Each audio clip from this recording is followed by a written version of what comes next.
Retour de l'antenne de Polytech TV pour une émission consacrée, j'allais dire, à la ville durable. D'une certaine manière, oui, puisque la ville durable, c'est la thématique centrale de Polytech 2012, mais consacrée plus particulièrement à ce qui est emblématique ici à Lyon, au sein du Grand Lyon, avec cette émission sur le Lyon ou la Lyon Smart Community, le plus important projet de démonstration Smart Grid communautaire d'Europe. Et j'insiste bien sur la notion de communautaire, car on est sorti des premiers principes de Smart Grid, on en parlait il y a 2 ans ici même. Aujourd'hui, on raisonne collectif, on raisonne communauté, et j'ai à mes côtés un certain nombre d'intervenants de qualité qui vont nous parler de ce qu'ils font et de ce qu'ils feront demain. Au premier chef desquels Gérard Collomb, le président du Grand Lyon, bienvenue.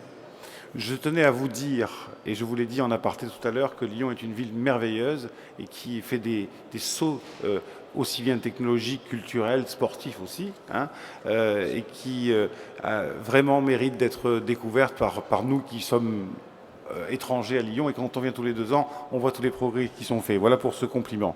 À vos côtés, vous avez Francis Grasse, qui est le directeur délégué de Veolia Transdev. À ses côtés, il y a Didier Nadal, le directeur régional de RDF Rhône-Alpes.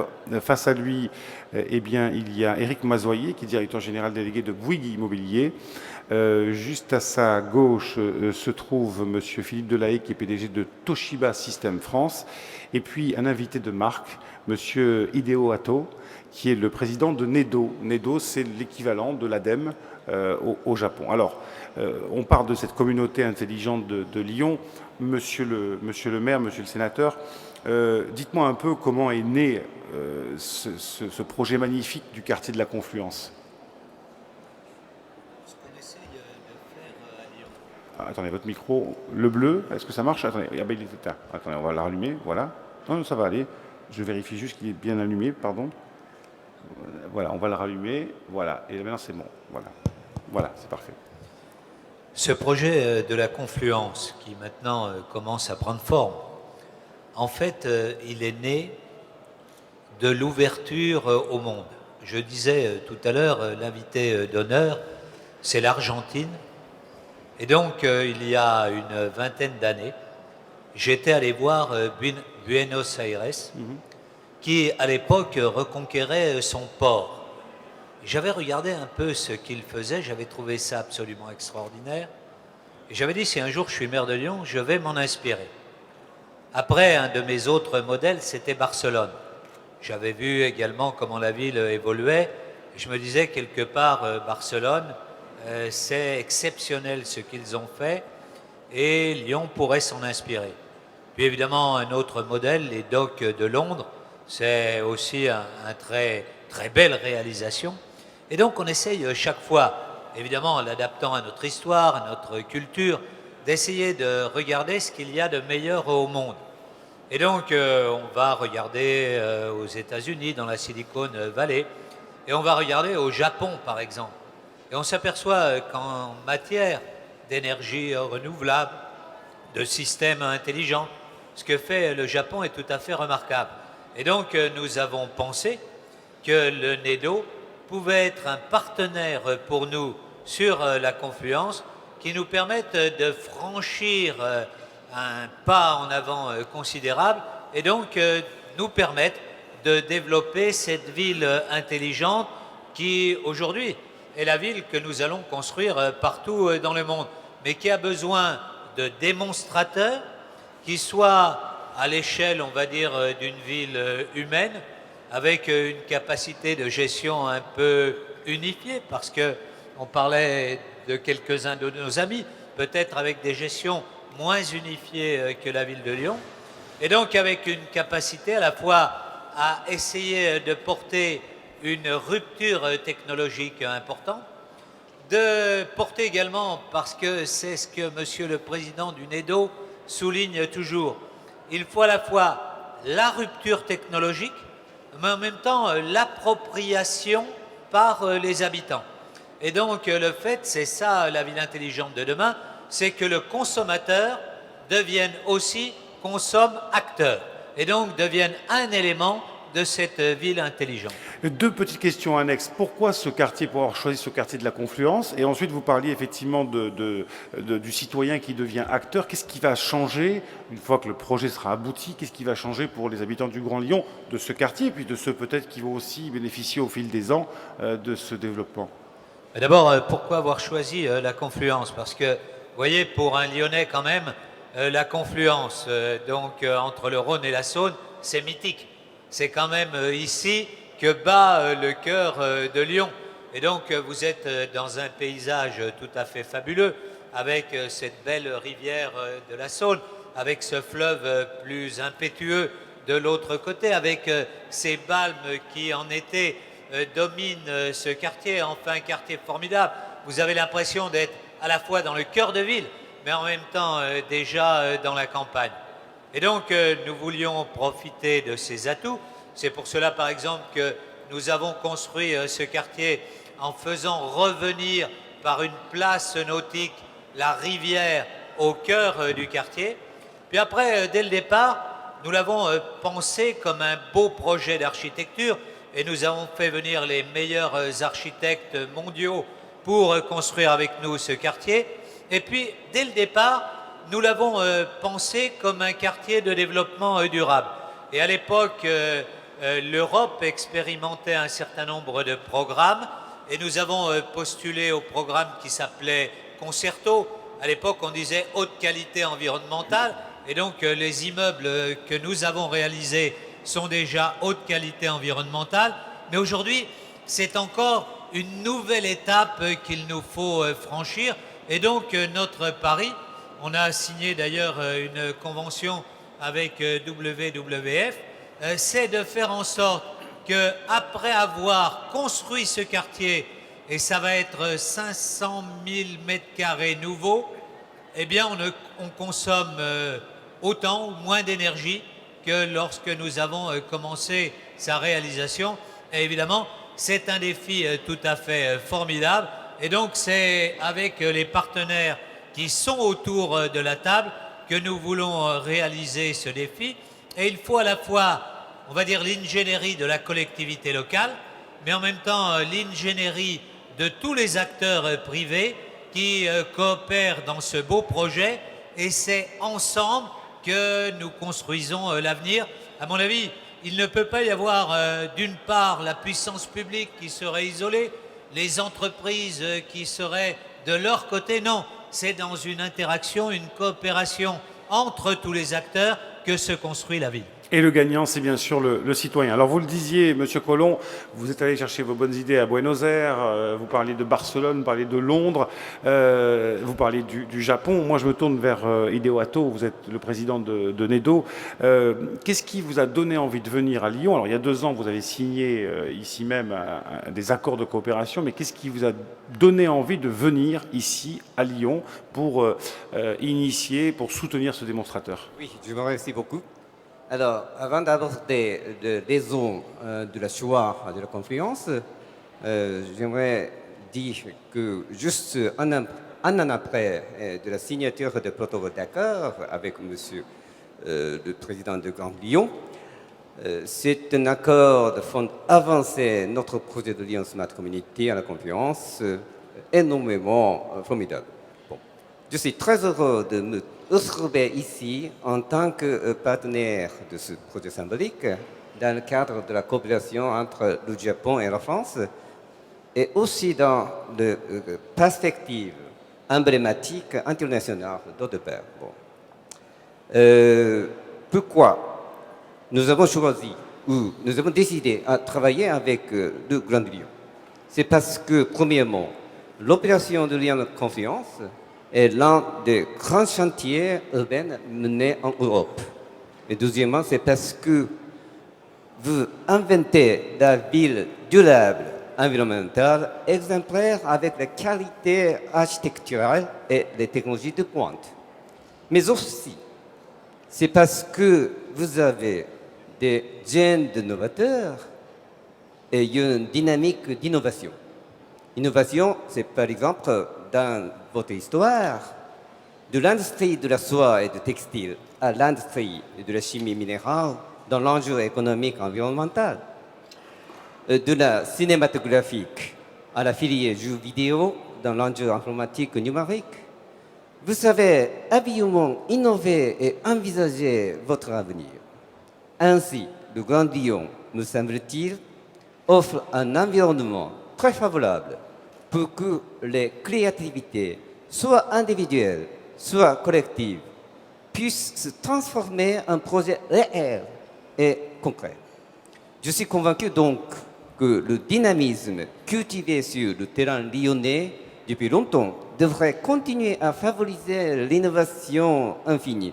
Donc c'est pourquoi la NEDO a décidé de collaborer avec le Grand Lyon sur l'initiative et le soutien de Monsieur le sénateur maire, le président du Grand Lyon, Monsieur Gérard Collomb, pour réaliser une nouvelle ville durable, innovante et intelligente avec les qualités architecturales et les technologies de pointe. Merci. Ben, dites-moi, c'est votre meilleur ambassadeur, hein, le patron de NEDO. Alors, on va structurer, il est bien, oui, on va structurer en 4 parties, si vous le voulez bien, cette émission, puisqu'on va parler d'abord de système de gestion communautaire pour l'audit énergétique, on va parler aussi de la construction d'un bâtiment intelligent, on va parler de la démonstration d'un système de suivi de consommation domestique d'énergie pour l'électricité, le gaz et l'eau, hein, la mesure est importante, et puis après on parlera effectivement d'un système de gestion de l'énergie pour véhicules électriques employant des énergies renouvelables. C'est pour cela que nous avons ces entreprises autour de nous. On va peut-être commencer par l'audit énergétique avec ERDF. Peut-être nous dire un mot, Monsieur Collomb, déjà pour cadrer les choses sur ce système de gestion communautaire pour l'audit énergétique. De quoi parle-t-on exactement? Alors, de quoi parle-t-on dans le projet? On parle d'abord d'un bâtiment qui soit à énergie positive, donc construction d'un nouveau bâtiment, mais donc mes interlocuteurs en parleront. On parle également de la rénovation de bâtiments très anciens, logements sociaux, de la plus vieille génération, puisque dans ces logements sociaux aujourd'hui, il n'y a même pas encore un chauffage collectif. Donc on a pris, on va dire, les 2 extrêmes, à la fois un bâtiment qui évidemment sera d'une nouvelle génération, puis un bâtiment très ancien. Et donc, construire le bâtiment nouveau, transformer les bâtiments anciens, et à partir de là, produire sur les bâtiments nouveaux de l'électricité qui ensuite puisse être réutilisée dans le quartier et permettre, par exemple, à une flotte de véhicules électriques de pouvoir être utilisable dans le quartier. Vous voyez, il y a beaucoup de gens qui nous disent moi, j'irais bien, par exemple, ce que nous avons dans ce quartier, j'irais bien dans le quartier venir à mon travail en transport en commun. Mais j'ai besoin pour mon job tous les jours d'avoir un véhicule qui me permette après de circuler si j'ai besoin de me déplacer dans la ville. Ben voilà, c'est ce que nous allons mettre à disposition et donc faire en sorte qu'on mette en relation toutes les technologies qui permettent une ville durable. Après, il faudra, mais ils en parleront mieux que moi, gérer tout le système de manière à faire en sorte, puisqu'il y a plusieurs émissions d'énergie, on peut être sur du photovoltaïque, on peut être sur la centrale qui permettra de fournir le plus gros de l'énergie. Et donc, comme on le montrait sur la maquette que nous avons ici, et j'invite tout le monde à aller regarder cette maquette, lorsqu'il y a un nuage, évidemment le photovoltaïque fonctionne moins bien, il faut passer sur un autre système énergétique. Et donc c'est tout cela qu'il faut mettre en synergie, et c'est évidemment la difficulté du modèle et aussi la performance de ce que nous allons réaliser ensemble. Monsieur Nadal, parlez-moi de l'engagement de RDF. Vous êtes le directeur régional de RDF Rhône-Alpes, de l'engagement de RDF dans ce projet de Lyon Confluence. Oui, alors il est important, quand on a tous ces nouveaux éléments qui arrivent sur un réseau de distribution, de pouvoir mesurer tout ce qui se passe. Jusqu'à aujourd'hui, notre métier était finalement plutôt simple, puisqu'on était dans une vision prédictive de ce qui allait se passer dans les années qui viennent. On connaissait à peu près les évolutions du quartier et ce qui allait se passer. Aujourd'hui, on est dans un système où on va avoir plusieurs producteurs locaux qui vont injecter, Comme l'a dit Monsieur le maire, on ne sait pas à quel moment ils vont injecter en fonction du passage d'un nuage ou pas. On va avoir différents consommateurs qui vont arriver, des véhicules électriques, mais des bâtiments basse consommation, voire à énergie positive. Donc des profils de consommation qui changent. Et en temps réel, la question c'est comment on va faire en sorte que le réseau, qui est la connexion entre tous ces acteurs, puisse gérer tout ça et mutualiser les intérêts de tout le monde pour pouvoir faire en sorte d'optimiser l'ensemble du système. Donc le couplage entre tous ces acteurs. Et donc on accompagne Toshiba sur cette démarche-là, grâce à nos compteurs Linky, qu'on a mis en place. Il faut le noter, Lyon est terre d'expérimentation depuis maintenant plus de 2 ans sur le système Linky. 175 000 compteurs aujourd'hui qui sont posés sur le territoire lyonnais. Et donc on a aujourd'hui sur Lyon, on est place forte, je dirais entre guillemets, côté ERDF, pour pouvoir prendre tous les enseignements qu'on a eus et mettre à cette disposition cette technologie aujourd'hui pour apporter les éléments de mesure de ce qui se passe sur le réseau électrique. Alors, vous voyez, il y a déjà 2 synergies qu'on peut souligner. La première, c'est celle que vous venez d'évoquer avec Toshiba. Mais Toshiba, c'est aussi une entreprise japonaise qui accompagne Nedo. Donc, Nedo est venu, et monsieur l'a dit il y a un instant, parce qu'il y a le terrain était favorable, mais il est venu aussi avec une entreprise pour développer du business. J'aimerais que vous me parliez, monsieur Delahaye, de l'engagement de Toshiba, des synergies que vous créez avec ERDF, et puis de ce que vous faites en général sur cette communauté intelligente de vie, finalement. Donc, Toshiba participe dans le monde à une trentaine de projets démonstrateurs. Mais celui de Lyon a la grande qualité de réunir tous les aspects que M. Collomb a cités pour démontrer l'intérêt d'une communauté énergétique. Et le rôle de Toshiba que Nedo a choisi est de créer cette communauté technologique. Et dans le cahier des charges, il y a effectivement l'apport des technologies propres de Toshiba, telles que les batteries à recharge rapide ou les lampes à très faible consommation LED. Mais il y a aussi l'apport des partenaires locaux. Il était important pour nous de faire entrer dans le projet des partenaires de grand renom comme les entreprises qui sont autour de la table, mais également des entreprises plus petites, des entreprises innovantes plus petites. Il y a Ingenco pour les systèmes de gestion domestiques d'énergie. Et puis, il y a les chargeurs de batteries pour les véhicules. Ça représente quoi, je dirais, en volume, en nombre d'entreprises qui sont impliquées dans ce projet ? Plus d'une vingtaine d'entreprises vont être impliquées, d'entreprises et d'entités vont être impliquées dans ce projet. Et il est possible qu'on en fasse rentrer d'autres, puisque c'est un projet qui termine sa phase de préparation et qui va entrer dans sa phase de réalisation. Parmi les 30 projets que vous citiez il y a un instant, y en a-t-il qui sont aboutis déjà ? Certains oui, au Japon notamment. Il y en a partout, il y en a en Inde, il y en a en Chine, il y en a aux États-Unis. Ce sont par contre des projets plus ciblés, alors que, comme je l'ai dit tout à l'heure, le projet de Lyon est un projet très large qui est intéressant au niveau technologique. Oui, on parle de mesures énergétiques avec l'électricité, mais on parle aussi de mesures du gaz, on parle de mesures de l'eau. C'est là que vous avez une compétence complètement transversale et le but du jeu, entre guillemets, ce sera de pouvoir mesurer en temps réel et pour revenir à ce que disait M. Collomb, éventuellement faire bouger les lignes en fonction du contexte. C'est là-dessus que vous êtes particulièrement efficient. Dans la rénovation, dans le programme de rénovation des logements anciens, il y a effectivement donc la mesure de la consommation énergétique eau, gaz, électricité, pour permettre aux habitants de faire des économies d'énergie, de les sensibiliser à l'économie d'énergie par un système d'information en temps réel sur donc leur consommation énergétique. Et donc Toshiba a fait le choix d'implanter à Lyon le centre de données qui va gérer donc le fameux cloud. Donc le data center du cloud sera implanté à Lyon. Donc Nedo nous fait confiance sur cet aspect aussi, et c'est une filiale de Toshiba France qui va le réaliser à Lyon. Éric Mazoyer, vous êtes le directeur général délégué de Bouygues Immobilier. Dans le bâtiment, quand on parle de cloud, quand on parle de choses un petit peu, je dirais, technologiques, bon, vous savez vous adapter, je compte sur vous. Mais ce n'est pas dans la culture des grands groupes de BTP, finalement, de travailler entre la technologie, on va dire, numérique, pour faire simple, et puis ce qu'on appelle le dur, construire un bâtiment. Il n'empêche que vous êtes lancé dans la construction d'un bâtiment intelligent, ça veut dire à énergie positive. On est loin du HQE, là maintenant on est largement autonome. Quelle est votre posture par rapport à ce projet et comment travaillez-vous avec l'ensemble des partenaires? Alors, peut-être, si vous me permettez, 2 points Bien d'histoire. sûr, bien sûr. C'est vrai que l'industrie du bâtiment, c'est une industrie à très faible rupture technologique. Si vous regardez comment on construit un bâtiment, c'est-à-dire avec des banches, du béton, des aciers, il y a 30 ans aujourd'hui, il y a eu un peu d'innovation sur les façades, sur l'aspect, on va dire, thermos des bâtiments, mais c'est vrai que les technologies étaient assez peu rupture.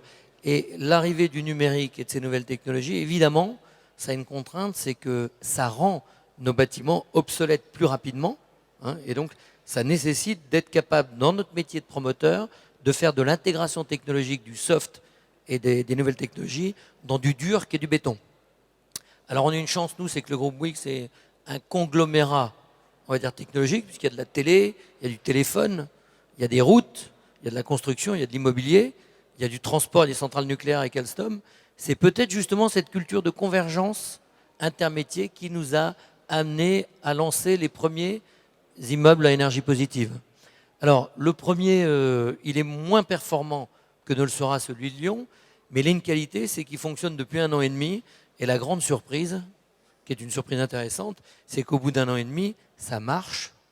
Et ça marche, c'est-à-dire que les standards qu'on avait conçus sont au rendez-vous, les chiffres sont bons, et en plus, on constate que les occupants, c'est le siège de la société Steria, et l'immeuble a été acheté par la SCOR.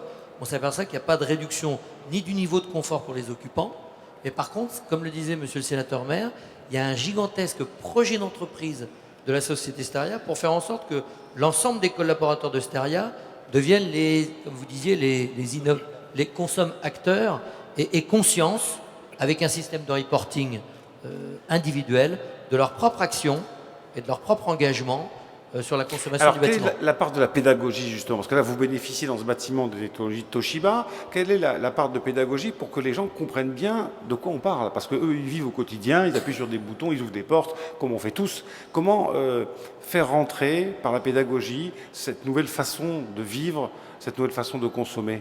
Alors, l'exemple qu'on a du premier, et qui sera alors pas avec la technologie, qui n'a pas été avec la technologie Toshiba, mais qui le sera sur Lyon, ce qui est très important, c'est de créer la convergence de l'information entre le propriétaire, l'occupant et celui qui gère. Déjà, vous savez qu'en France, on adore les normes. Alors, on parle d'énergie primaire, énergie finale. Tout ça est un peu compliqué.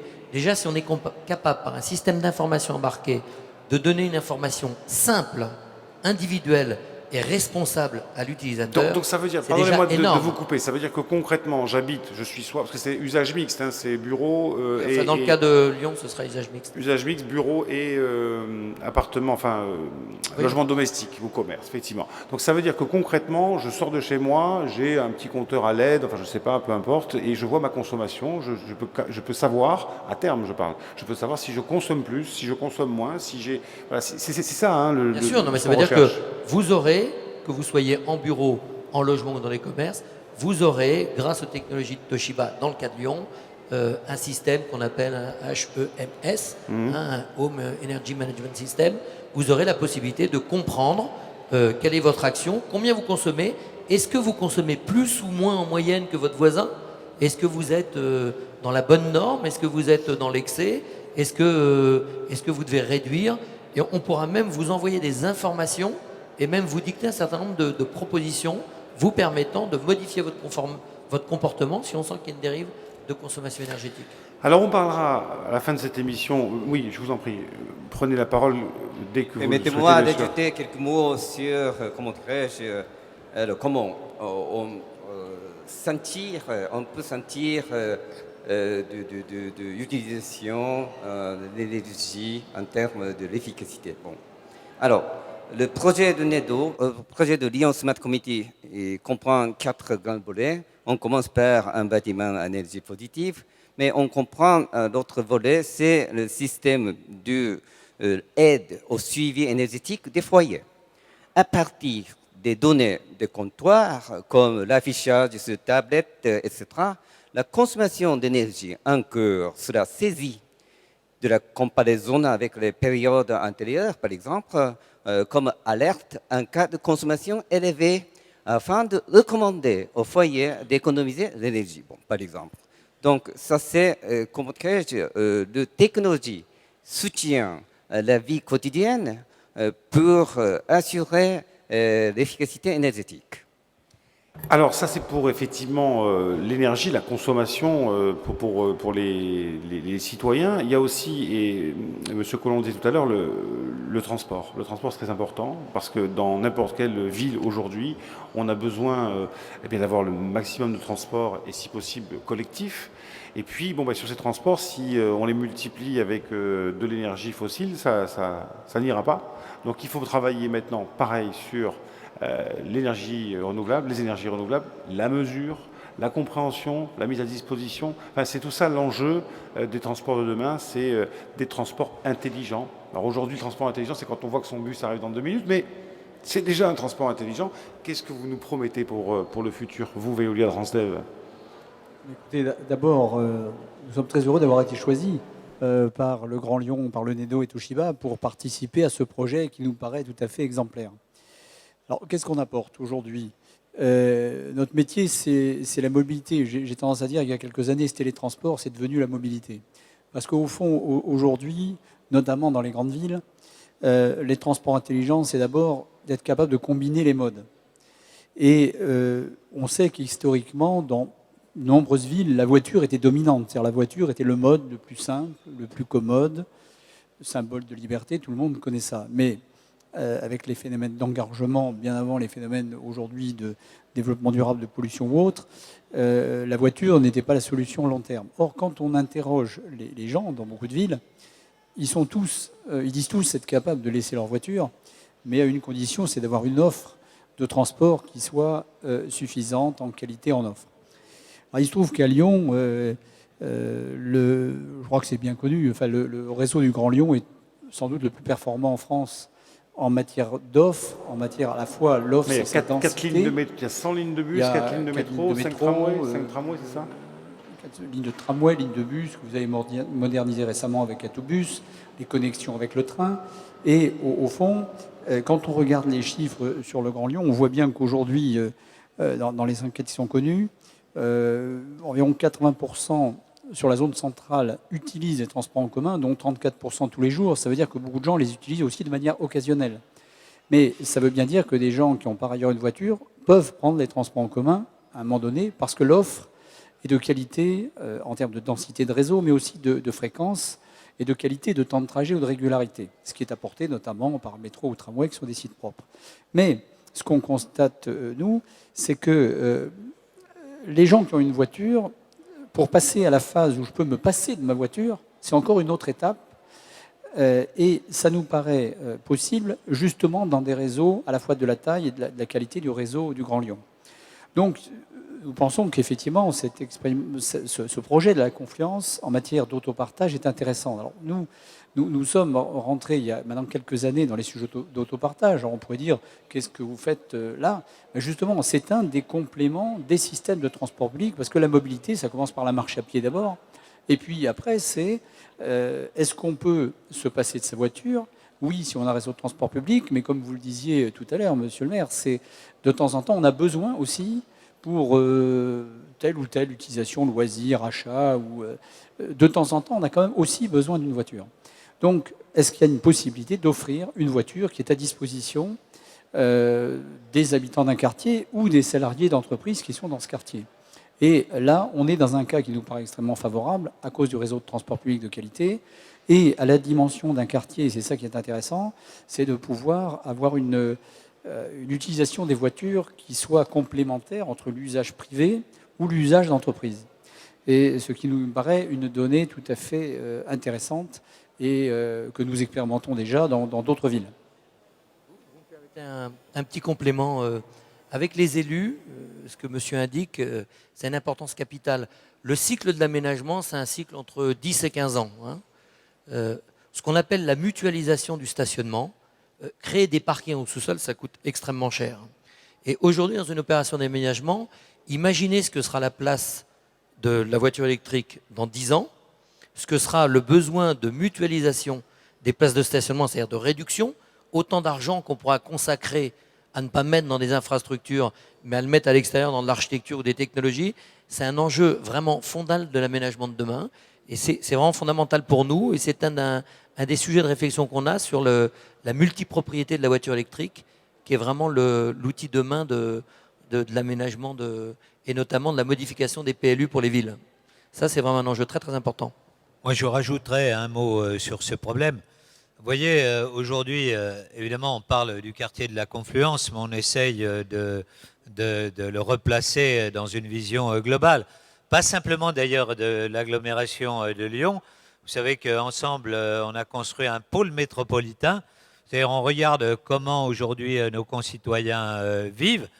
Et ils vivent avec la ville voisine de Saint-Étienne. Et donc, c'est à l'échelle de Saint-Étienne métropole, de l'agglomération des Pays Zérois, Bourgoin, l'île d'Abo, de Vienne métropole, que l'on essaye de bâtir une métropole qui soit un bassin de vie à 2 millions, 2,5 millions d'habitants.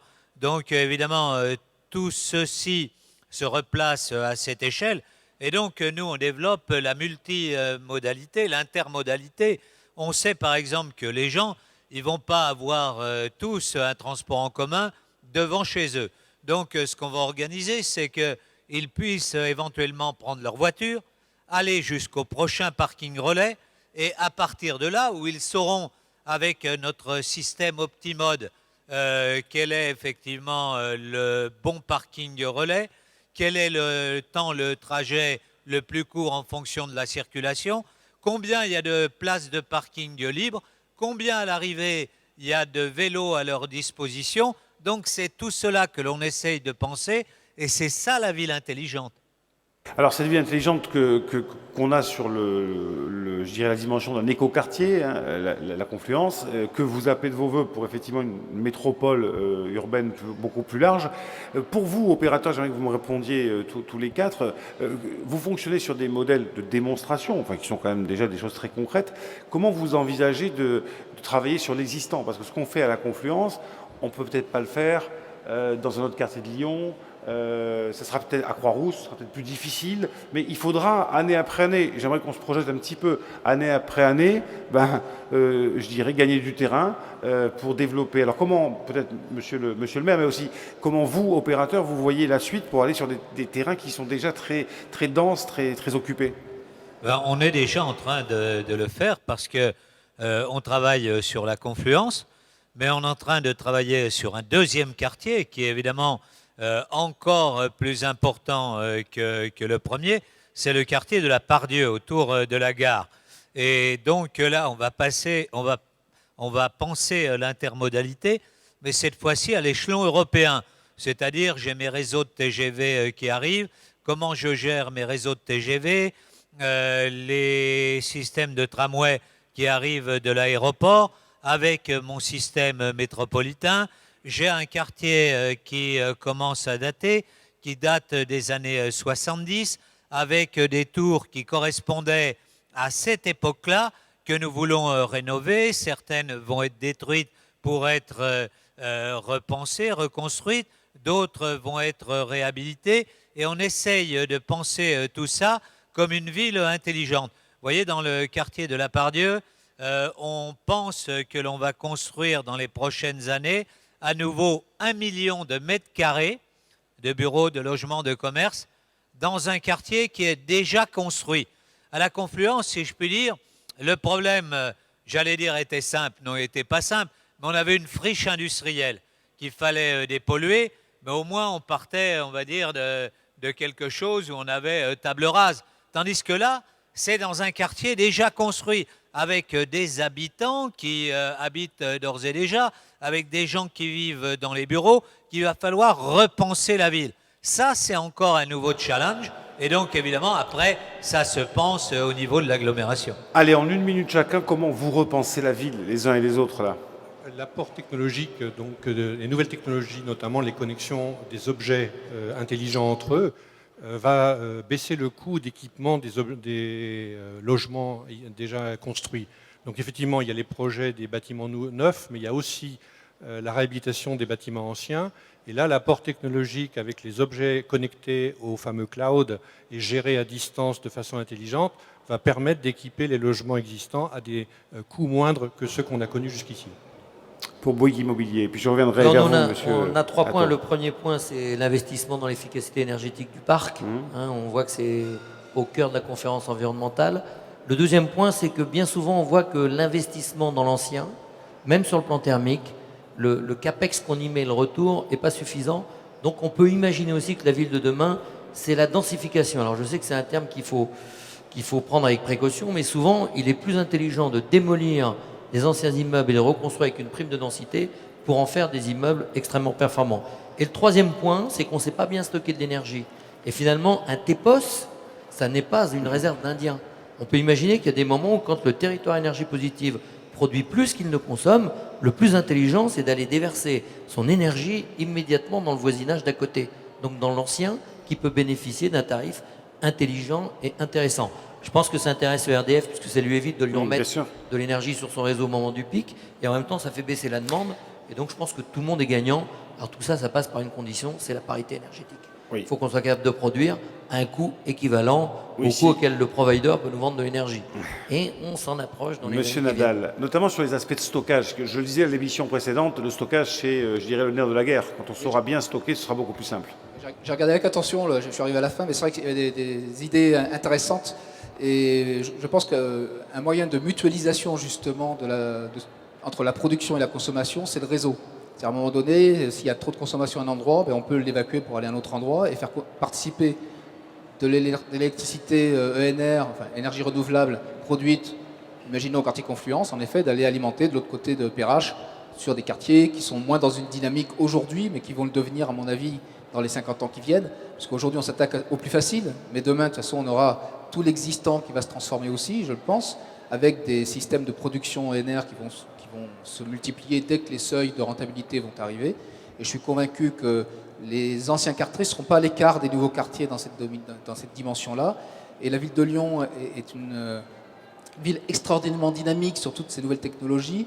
Et on a 6 démonstrateurs sur Lyon qui sont en cours de construction sur les smart grids.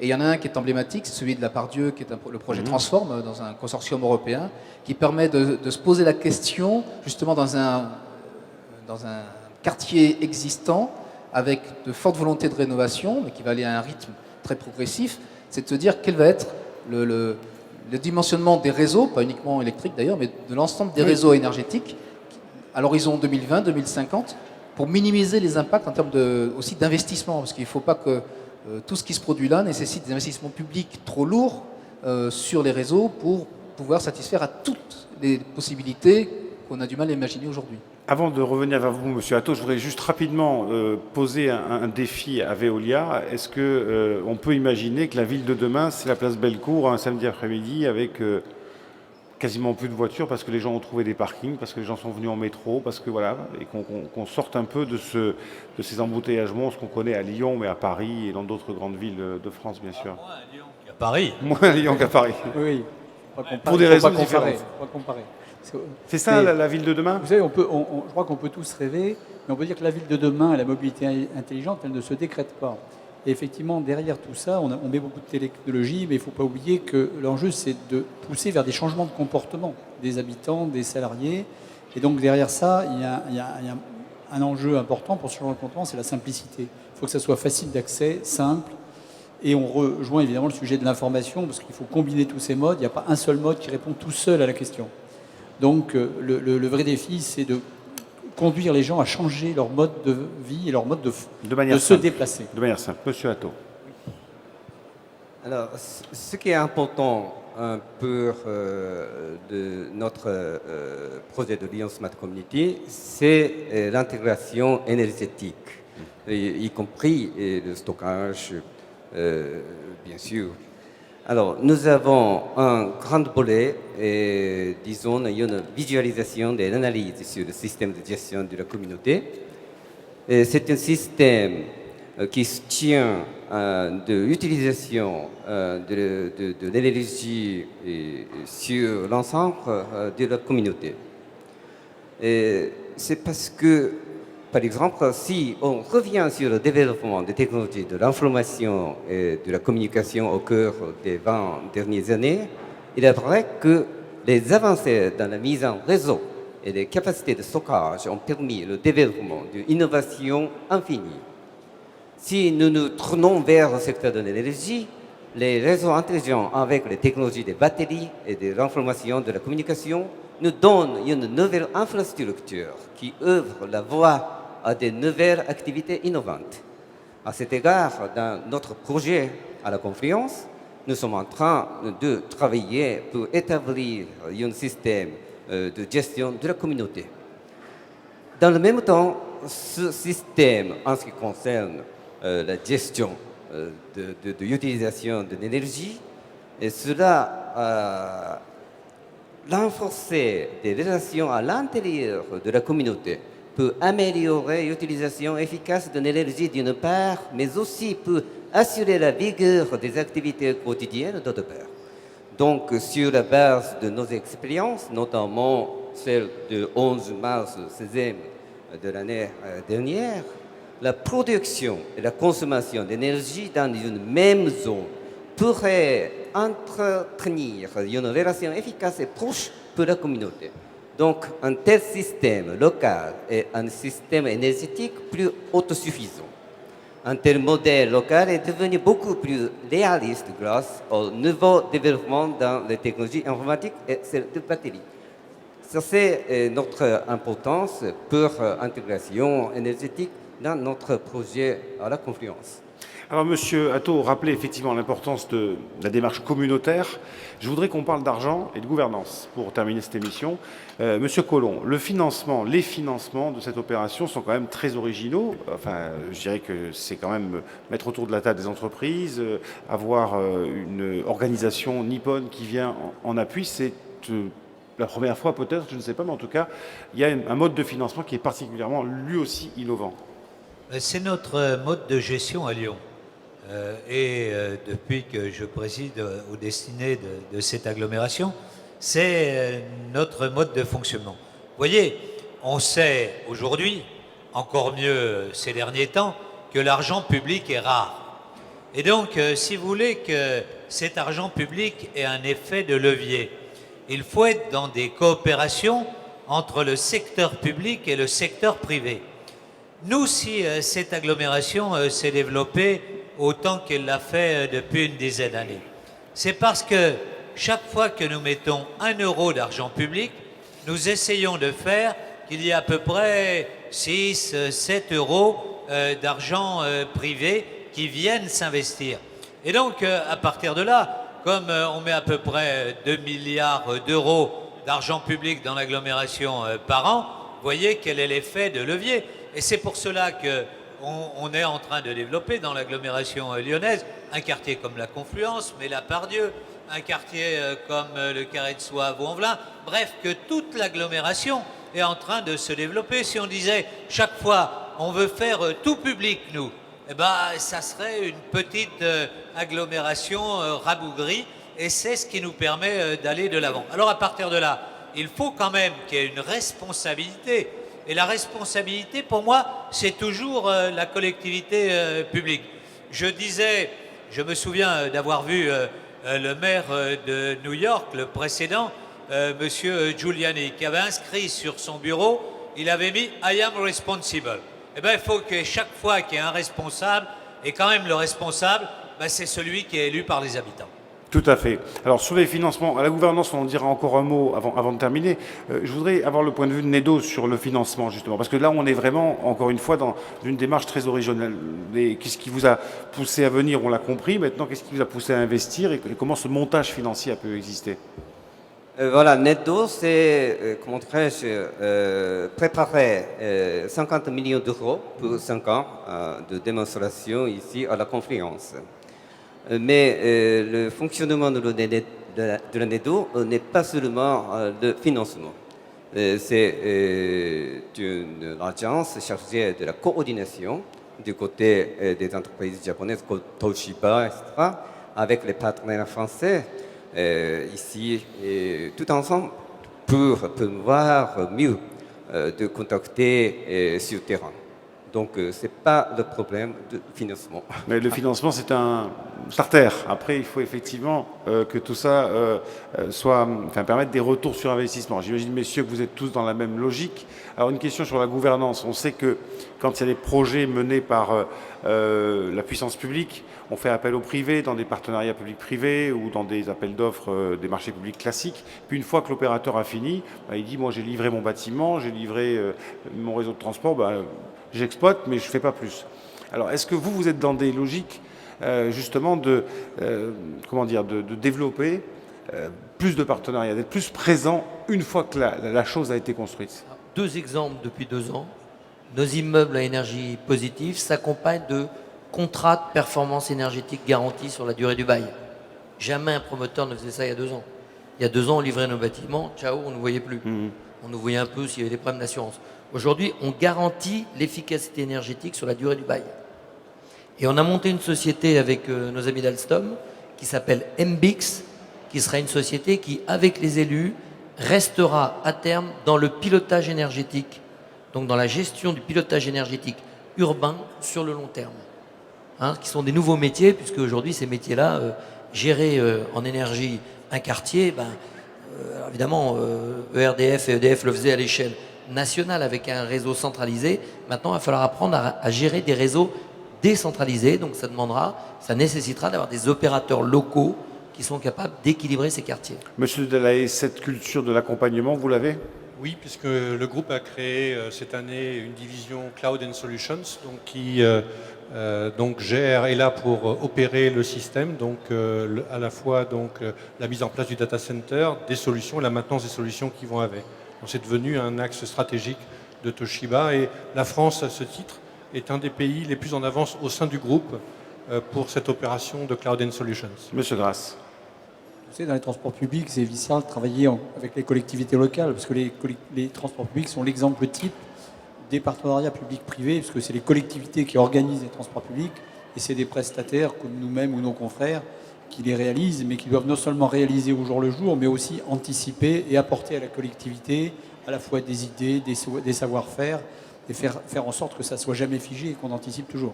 Monsieur Collomb, alors vous êtes responsable et accompagnés et soutenus, si on les entend bien, ils seront à vos côtés après que le quartier de la Confluence ait émergé.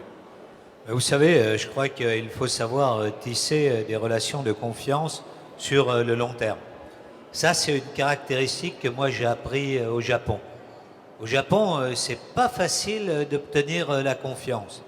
Mais une fois que vous avez obtenu la confiance, c'est sur le long terme. Et donc, je crois que c'est comme ça qu'il faut construire les relations entre les pouvoirs publics, que ce soit d'ailleurs au niveau local ou au niveau national, et puis les partenaires privés.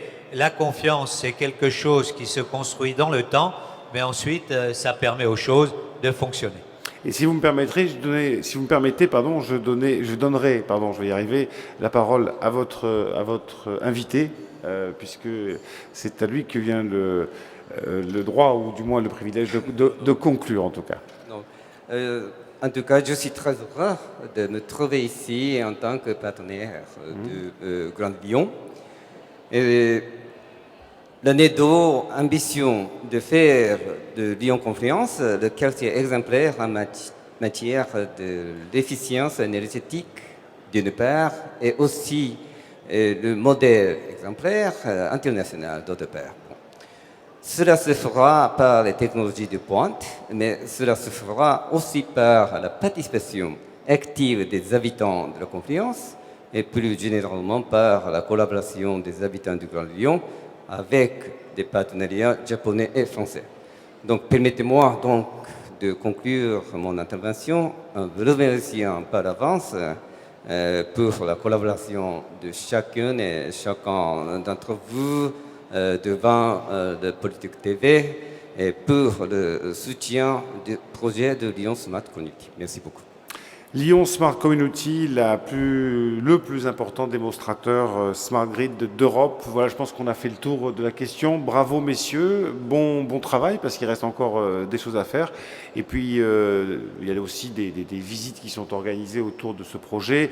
On en parle beaucoup sur le stand du Grand Lyon. Et puis dans 2 ans, qui sait, on ira peut-être faire un petit tour avec une caméra ou pourquoi pas installer le plateau de Polytech en énergie positive là-bas. Merci beaucoup à vous. Fin de cette émission. On va se retrouver dans quelques instants, ici même, avec l'Argentine, qui est le pays invité d'honneur de Polytech 2012. À tout à l'heure.